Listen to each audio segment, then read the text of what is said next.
ஏடா கையில் கொஞ்சம் அமௌண்ட் வச்சுருக்கோம். சரி. பிரியா அவனோட பிஸ்னஸ் இன்வெஸ்ட் பண்ண சொல்கிறா.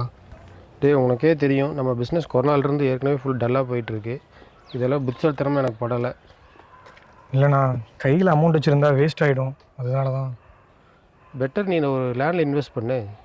ஏன்னா உனக்கு பிஸ்னஸில் பண்ணிங்கன்னா ப்ராஃபிட்டு லாஸ் ரெண்டும் இருக்கும். அதெல்லாம் ஓகே தான், பட் நல்ல இடமா ஆகணும்ல. ஆமாம்.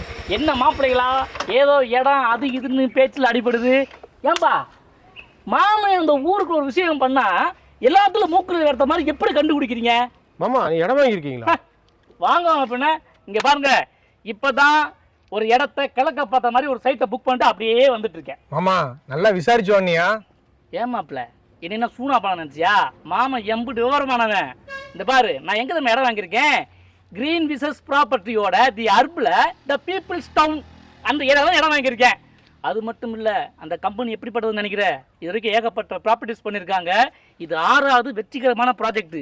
அது மட்டும் கிடையாது, அவருடைய தாரக மந்திரம் என்ன தெரியுமா? உண்மை, உழைப்பு, நேர்மை. அவ்வளோ நல்ல பேர் வாங்கியிருக்காங்க மச்சான். இது மட்டும் கிடையாது, இவங்களுக்கு இது 6வது ப்ராஜெக்ட்.